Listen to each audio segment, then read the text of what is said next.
ऊ मेरो श्रीमती हो। मसँग कानुनी रूपमा मैले उसँग बाकायदा बिहे गरेको प्रमाणहरू छ। म आफैले मन पराएर बिहे गरेको श्रीमतीलाई त्यस्तो गर्छु होला त? के गर्नु भएको छ भन्ने कुरा चौकीमै गएर भन्नुपर्ने हुन्छ। अहिले हामीसँग हिँडिहाल्नुहोस् त। तपाईँ गलत मान्छेकोमा आइपुग्नु भएको छ। के गलत के सही चौकीमै गएपछि थाहा हुन्छ। अहिले हामीसँग हिँडिहाल्नुहोस् त। हस् सर, मलाई समातेर लिएर हिँड्नुहोस् त। सर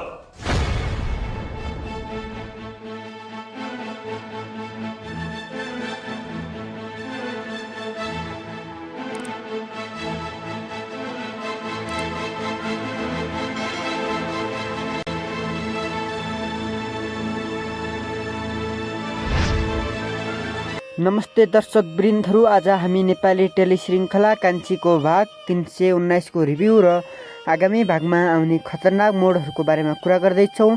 यो भागमा कान्छीले आफ्नो ज्यानको बाजी लगाएर मजबुत प्रमाण जुटाई सागरलाई निर्दोष साबित गराएर जेलमुक्त गराएकी छिन्। तर रिहाइपछि कान्छीले सागरलाई छुटाउनका लागि कानुनी रूपमा डिभोर्स पेपरमा हस्ताक्षर गरिसकेको सत्यता खुल्दा दुवै निकै भावुक बनेका छन्। यद्यपि सागरले कागजको हस्ताक्षरले आफूहरूको माया नमर्ने भन्दै पुनः अदालत गएर विवाद दर्ता गर्ने बाचा गर्छ। अर्कोतर्फ गाउँमा सागर विरुद्ध झुटो अफवाह फैलाउने भूमिका लगायतका व्यक्तिहरूलाई प्रहरीले पक्राउ गरेको छ भने कान्छीलाई बन्धक बनाएर यातना दिने दोषीहरूलाई पनि कानुनको दायरामा ल्याउने काम भइरहेको छ।